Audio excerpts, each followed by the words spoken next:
Depois de tudo aquilo que aconteceu no Rio de Janeiro, o governo Lula ficou totalmente desnorteado com a situação dos governadores de direita se unir em prol da segurança pública, principalmente do estado aí do Rio de Janeiro, porque viram que se dependesse de qualquer forma do governo federal, ia ficar muito complicado. E a imagem do Lula foi muito manchada aí depois dessa mega operação. A gente tem que falar aqui agora que o governo está fazendo de tudo para aprovar aí uma nova PEC da segurança pública, que integra ali as forças federais junto com os governos estaduais. Só que tem uma pegadinha nessa história aí, e o governador de Goiás, o Ronaldo Caiado, ele desbancou o Lula aqui na raiz. A gente vai trazer para vocês aqui tudo que aconteceu nessa fala do governador de Goiás, o Ronaldo Caiado, dentro da CNN, que é muito importante que você esteja extremamente atualizado. Tem uma situação aqui também entre o presidente Donald Trump e o Maduro, que depois que saiu uma nova notícia aqui em primeira mão, a situação está muito complexa ali e pode vir agora uma terceira guerra mundial, dependendo do que, se isso aqui realmente se confirmar. Pessoal, meu nome é Samuel Fernandes, eu sou analista de negócios lá do canal Editorial Central, e a gente está aqui novamente no canal do Dr. Sandro Gonçalves, trazendo conteúdo extra de tudo que aconteceu na política nacional e na geopolítica também. Vamos comentar sobre esse assunto aqui da segurança pública do Brasil, que esse assunto aqui foi o assunto da semana, foi o que gerou mais repercussão aí no Brasil inteiro, sem nenhuma dúvida. Agora, a grande questão é que o governador de Goiás aqui nessa fala dentro do Metrópolis Política, ele desbancou essa narrativa do Lula aí agora de querer ajudar dentro do Rio de Janeiro ali. Olha só o plano do Lula de aliviar para o tráfico que é exposto ao vivo. Preste bastante atenção aqui na fala do Ronaldo Caiado. Que vocês e todos que estão nos assistindo possam entender que aquilo que realmente o governo quer transformar numa emenda à Constituição brasileira, já existe lei ordinária desde o governo Michel Temer. Ou seja, a lei do SUSP, a lei 13.675 de 2018. Então essa integração ela já está prevista. Isto realmente é algo que todos nós já praticamos. Em Goiás nós já temos 100% dessa integração. Essa integração chama-se Força Integrada de Combate ao Crime Organizado, FICO. Isto aí mostra que nós já estamos aplicando. O que o governo deseja, na verdade, não é integrar as informações. O que o governo deseja não é integrar ali o acesso dos estados ao sistema do governo federal. Ele não libera a nós o COAF. É uma burocracia enorme para você ter acesso ao COAF. Nós não temos ali o repasse dos softwares que eles têm para ser desenvolvido. Nós não temos nenhuma informação compartilhada com o governo federal. O que o governo federal deseja não é compartilhar informações, não é integrar informações. O que o governo federal, com essa PEC, deseja é exatamente concentrar o poder na mão do ministro da Justiça. Desconhecer os entes federados, sobrepor o que a Constituição brasileira nos deu em 1988, que é a capacidade de nós, governadores, definirmos as nossas regras gerais de comando de segurança pública nos estados. Então o governo federal não quer integrar, o governo federal quer concentrar, ele quer transformar como o ministro da Justiça, ele é o iluminado que sabe atuar melhor do que a inteligência das nossas polícias e a operacional das nossas polícias no Amapá, no Acre, no Rio Grande do Sul, em Goiás, no Mato Grosso, no Distrito Federal. Entende? Então, quer dizer, ele quer se vestir de um poder onde ele quer anular os poderes dos estados. Então, é contra isso que nós insurgimos. Agora, contra a integração, ao contrário, o que nós pedimos sempre é que haja essa integração das forças. Tanto é que nós criamos ontem, por um sentimento de orfandade do governo federal, nós criamos esse consórcio de paz para poder trazer esse nível maior de dados para nós podermos abortar todas essas tentativas, ou diminuir essas tentativas do crime organizado. O segundo ponto que você coloca é sobre a lei. Esta lei do antiterrorismo, na verdade, você sabe, continua ali um sexto da pena, com toda a flexibilização. Isso aí faccionado não teme nada, isso aí é água com açúcar para bandido faccionado. Isso não impacta nada. O que realmente impactaria é aquilo que o Paraguai já... Pessoal, vocês viram que séria a situação?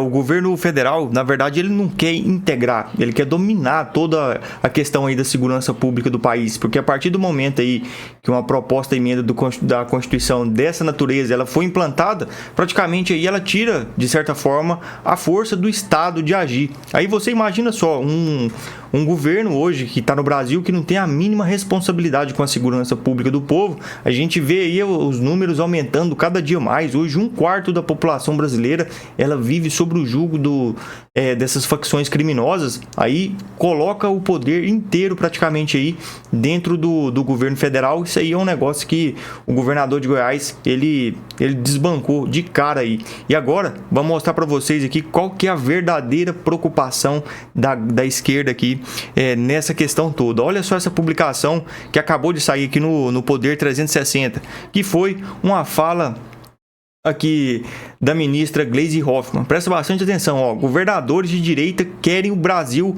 na mira dos Estados Unidos, diz Gleisi Hoffmann. Para a ministra, manifestações e termos usados depois da mega operação do Rio estimularam um intervencionismo militar de Trump. Olha só onde que foi a preocupação dela, porque tá todo mundo vendo que esse pessoal não tem a mínima competência aí de combater o crime organizado, e ela tá vendo que os governadores de direita se unindo e deixando o presidente da República de fora dessa situação vai chegar no presidente Trump. O governador do Rio de Janeiro, Cláudio Castro, ele fez todo um relatório ali de tudo que aconteceu, mostrou para o Trump que o governo federal não ajudou em praticamente nada, não deu ali a Polícia Federal, não ajudou na questão da assinatura do GLO, precisou até daqueles blindados da Marinha, foi negado. Então praticamente tudo que tentaram foi muito aí negado em tudo que foi pedido pelo governador Cláudio Castro do Rio de Janeiro. E aqui, em uma publicação na sua rede X, a Gleisi Hoffmann, olha só o tanto que eles estão preocupados com essa situação que a gente tem comentado aqui. Ao invés de somar forças no combate ao crime organizado, como propõe a PEC da segurança enviada pelo presidente Lula ao Congresso, os governadores da direita, vocalizados por Ronaldo Caiado, investem na divisão política e querem colocar o Brasil no radar intervencionismo militar de Donald Trump na América Latina. Não conseguem esconder o seu desejo de entregar o país ao estrangeiro, do mesmo jeito que Eduardo Bolsonaro e sua família de traidores da pátria fizeram com as tarifas e a Magnitsky. Segurança pública é uma questão muito importante que não pode ser tratada com leviandade e objetivos eleitoreiros. Combater o crime exige inteligência, planejamento e soma de esforços, menos da galera do PT, porque que adianta aí um esforço de quem praticamente não tem responsabilidade nenhuma nessa questão. Olha que textinho assim fajuto. Coloca nos comentários aí que a gente quer saber qual que é a sua opinião também sobre esse caso aqui. Olha só onde que foi ali a preocupação dela, porque ela sabe que a partir do momento que o presidente Trump vê tudo que está acontecendo, esses diálogos aí que estava tendo com o presidente Lula, possivelmente ele pode dar uma alterada e muito grande. E a questão aí da lei Magnitsky, das tarifas, a gente sabe porque hoje aqui no Brasil, infelizmente aí existe a violação dos direitos humanos aí o tempo inteiro. Então não adianta querer culpar o Eduardo Bolsonaro, que está fazendo o trabalho ali de simplesmente o que um deputado federal tem, que é de fiscalizar, e graças a ele tem ali o poder de entrar dentro da Casa Branca e entregar ali para as autoridades necessárias aí que cumpriram o papel. Não foi o Eduardo Bolsonaro que aplicou a lei Magnitsky, ele só apresentou os fatos e as autoridades americanas entenderam o que realmente deveria ser feito, o que foi feito. Agora, vamos colocar aqui uma publicação para quem está achando ainda que existiu muitas vítimas ali que não tinha nada a ver com a história. Olha só esse vídeo que o governador do Rio de Janeiro, Cláudio Castro, acabou de publicar nas suas redes sociais. Preste bastante atenção aqui, olha só. Bom dia, pessoal. Já estou aqui de manhã no Palácio Guanabara, junto com o nosso secretário de Estado da Polícia Civil, o delegado Felipe Cury. Acabei de receber as primeiras informações sobre os narcoterroristas que foram neutralizados na nossa última operação. E parabéns para eles. Eles pararam até de falar que eram os simples traficantes, agora os narcoterroristas.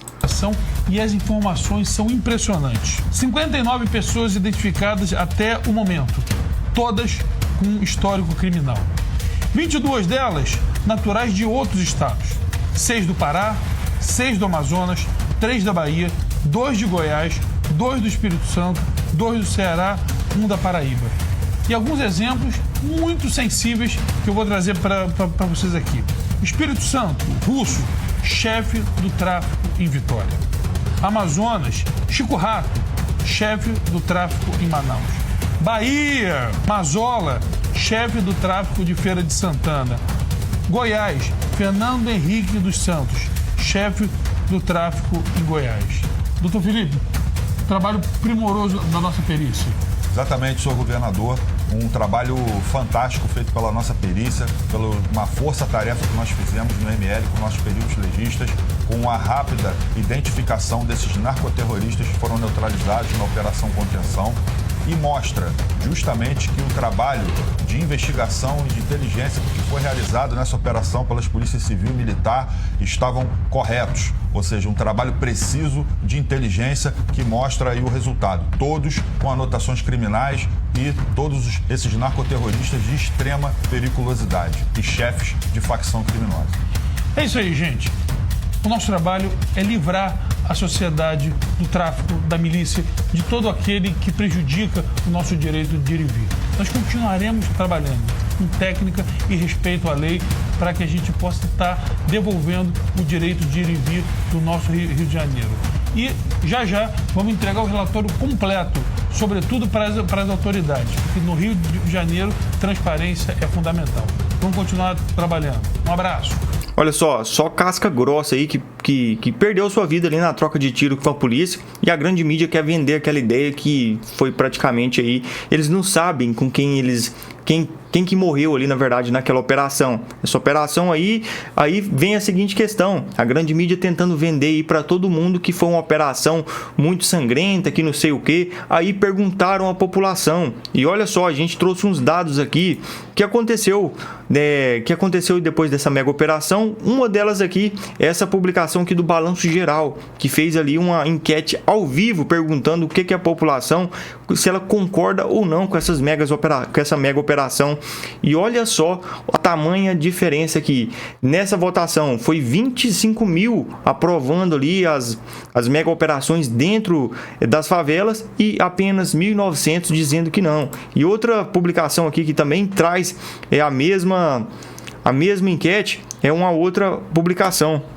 É essa publicação aqui do canal Metrópolis. Olha só, quase 90% dos moradores da favela do Rio de Janeiro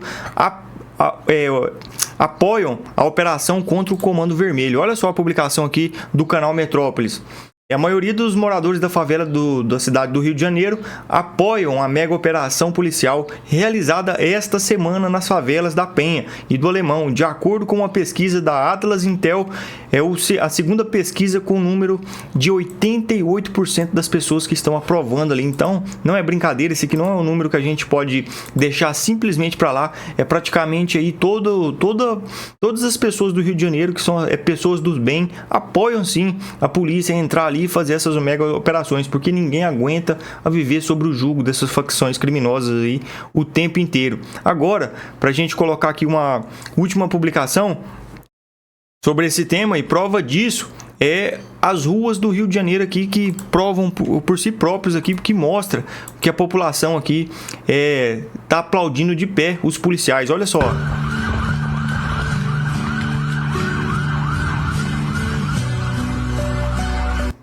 Situação aí da população do Rio de Janeiro admirando ali o trabalho da polícia que estava passando ali nas ruas, todo mundo parando para aplaudir.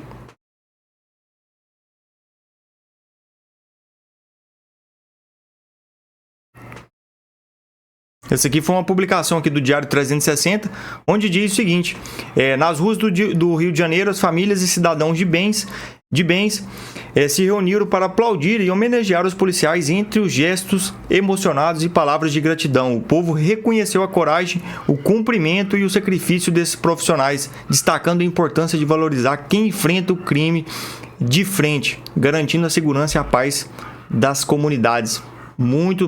Tem que dar os parabéns mesmo, tem que dar o braço a torcer para a polícia do Rio de Janeiro, que fez um excelente trabalho. A gente vai mostrar para vocês aqui agora uma outra situação que já muda praticamente total do tema, que é uma última notícia que saiu dentro do Luiz Barsi Notícias, onde mostra que o Trump pode atacar alvos na Venezuela em qualquer momento dentro do território. Isso aqui não vai ser agora lá no Mar do Caribe, não.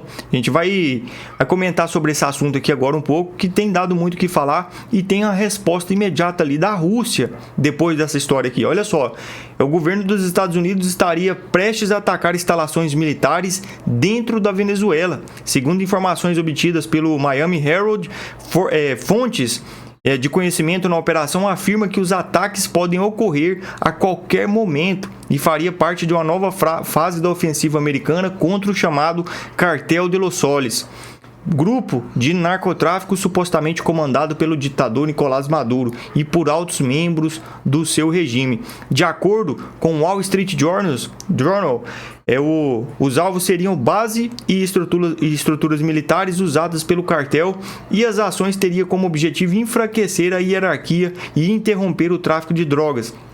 Autoridades americanas, elas estimam que os grupos exporte cerca de 500 toneladas de cocaína por ano para os Estados Unidos e Europa.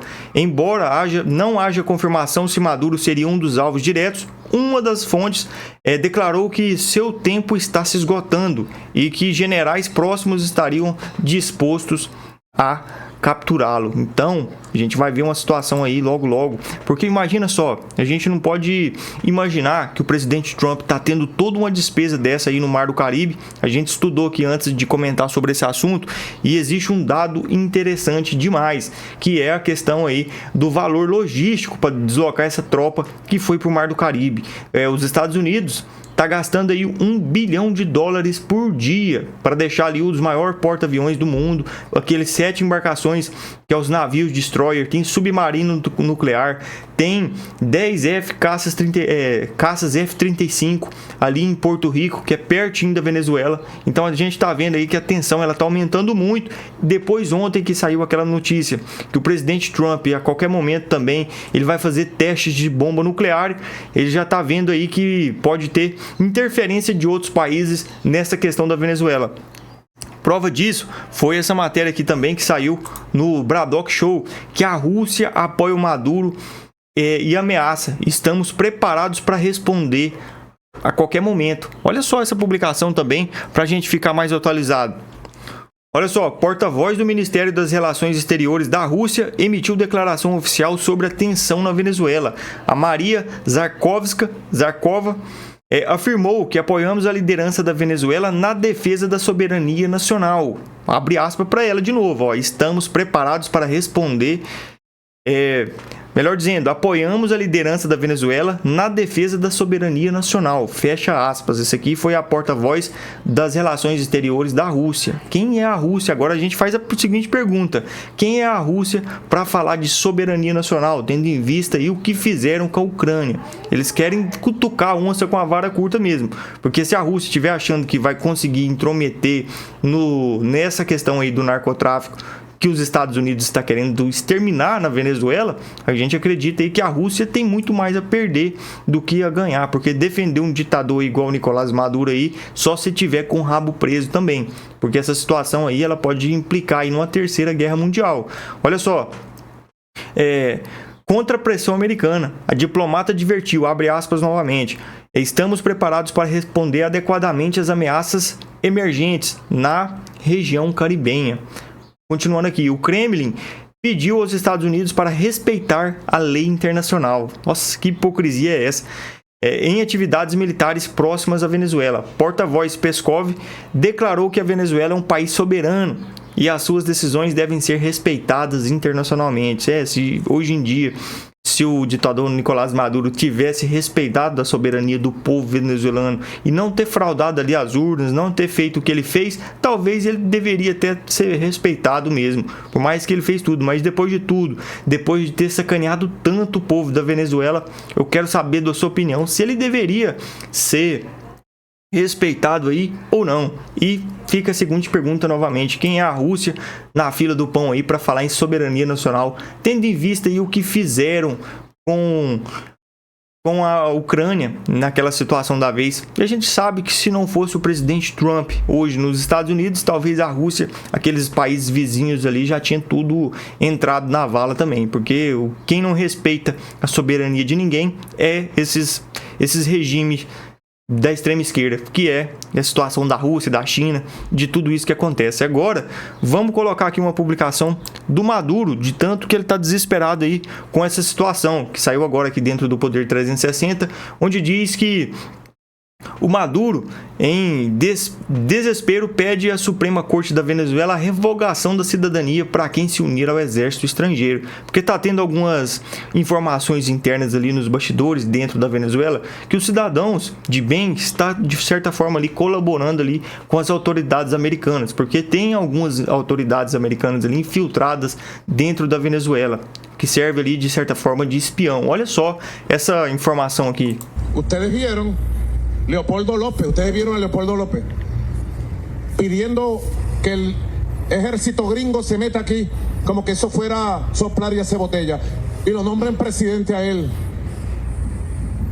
Buena respuesta que dio la Fuerza Armada Nacional Bolivariana de Dignidad. Yo he elevado al Tribunal Supremo de Justicia una consideración constitucional en base al artículo 130 para que agentes vendepatria que se suman a un ejército extranjero imperialista para invadir a Venezuela, el Tribunal Supremo de Justicia autorice proceder y quitarle la nacionalidad venezolana, toda la documentación y todo lo que haya que quitarle, de acuerdo a la ley y la Constitución. Lo hice por la calle del medio. Pesquisas internas ali dentro da Venezuela apontam que a maioria, que 80% da população está aprovando aí a intervenção militar dos Estados Unidos dentro da Venezuela. Esses 20% a gente entende que as pessoas ainda que têm a oportunidade de comer um prato de comida ainda durante o dia, que são aí as pessoas que estão apoiando o regime do ditador Nicolás Maduro. E essa situação, ela vai dar muita matéria aqui pra gente contar pra vocês aqui ainda. Isso a gente tem certeza. Agora, vamos colocar aqui uma publicação que saiu, que na verdade é de partir o coração, porque tudo que fizeram aí com o presidente mais amado que a gente já teve aqui nesse Brasil, que foi o Bolsonaro. A informação que saiu aqui dentro da Jovem Pan é que o Bolsonaro teria desistido da anistia aqui, segundo um dos aliados que prestaram ali, que conversaram com o pessoal da Jovem Pan. Vamos assistir isso aqui junto aqui e depois a gente vai comentar sobre esse assunto. Olha, eu ouvi de aliados do ex-presidente Jair Bolsonaro que ele já desistiu da anistia. Na verdade, eles completam que Bolsonaro ainda está em negação. Eu ouvi uma fonte importante, um aliado de primeira hora do ex-presidente, que diz que ele ainda tem alguma esperança, está um pouco em negação, mas que no fundo ele e o entorno já entendem que essa discussão está travada, que não tem para onde ir e que Bolsonaro não vai conseguir concorrer mesmo ao Palácio do Planalto no ano que vem.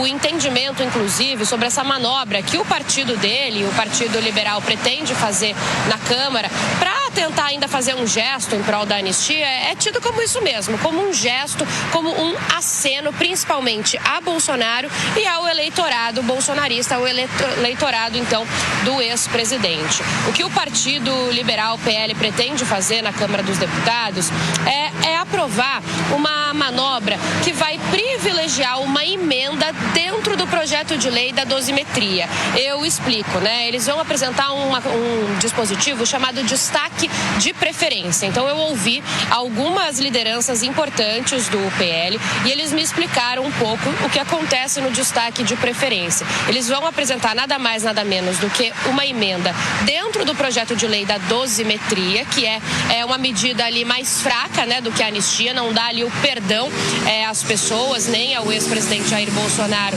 mas sim repensa ali os números das penas. Só que quando eles apresentam um destaque de preferência, esse destaque, ele precisa ser analisado na votação, ali na pauta, antes de qualquer outra parte do texto. Então, eles vão precisar, serão obrigados, os deputados, a analisarem essa emenda antes. E esse texto da emenda será realmente um texto sobre anistia e sobre o perdão. Então, a expectativa dos deputados federais do PL é que, com isso, essa emenda seja analisada pró-anistia antes do texto da dosimetria e que eles tenham maioria para aprovar um texto nesse sentido.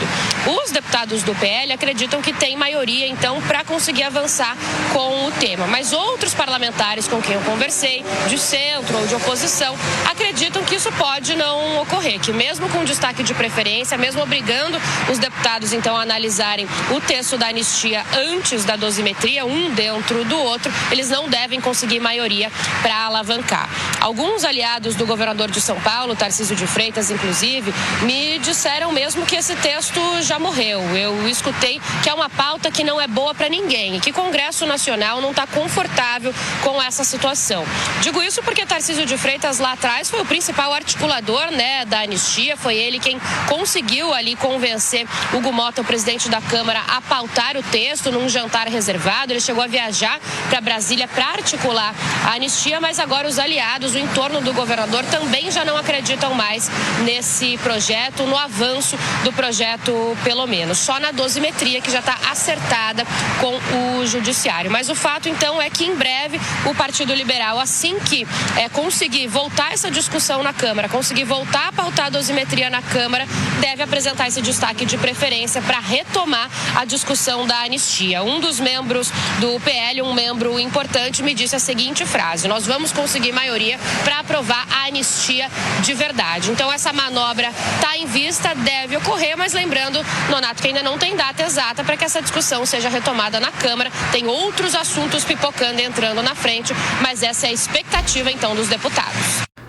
A gente quer saber da sua opinião a seguinte questão. Na nossa opinião aqui, a eleição de 2026 sem Bolsonaro na urna é uma eleição já fraudada, porque falar que teve golpe de Estado naquele ato do dia 8 de janeiro, que o Bolsonaro é o principal cabeça de tudo que aconteceu, isso aí é uma sacanagem sem tamanho. Agora, a seguinte questão, para a gente voltar mais para a realidade aqui, a seguinte questão que fica: o que você prefere? Anistia ampla, geral e restrita, ou essa questão aí da dosimetria, que eles estão falando aí em apenas 2 anos de prisão aí pro Bolsonaro, e que libertava aí essas outras pessoas aí que foram presas? Vai ser duas coisas: ou eles vão conseguir pautar não quer dizer aprovar a anistia ampla, geral e restrita, e talvez pode ser derrubada aí, porque a gente vê a questão do centro, que eles também não querem totalmente aí que o Bolsonaro volte para a presidência da República, porque eles viram ali que o Bolsonaro é um perigo para todo o sistema, e querendo ou não, o centro hoje no Brasil é um problema também para o Brasil. Então fica aí essa grande questão: ou o Bolsonaro fica de fora, ou ele vai simplesmente aí vai cumprir essa questão da dosimetria aí, que vai ser pautada. Eles vão decidir. E eu quero saber da sua opinião, o que deveria acontecer. Na nossa opinião, com certeza, era ampla, geral e restrita, mas pelo visto isso está muito difícil de acontecer, porque parece que a pressão vinda do Donald Trump, de certa forma, ela deu uma diminuída aí, ou novas informações vai vir para poder mudar a nossa opinião nesse quesito. E a gente quer saber da sua opinião. Pessoal, esse aqui foi as informações que a gente conseguiu trazer aqui nesse editorial. Se você gostou, deixa o like, ajuda o nosso canal também. Meu nome é Samuel Fernandes, a gente é lá do canal Editorial Central. Se você gostou, o link está aqui na descrição. Ajuda o nosso canal a bater nossa meta de 10 mil inscritos. Tamo junto, que a gente está sempre trazendo aqui atualizações de tudo que acontece na política nacional. Tamo junto aí, até o próximo vídeo, se Deus quiser.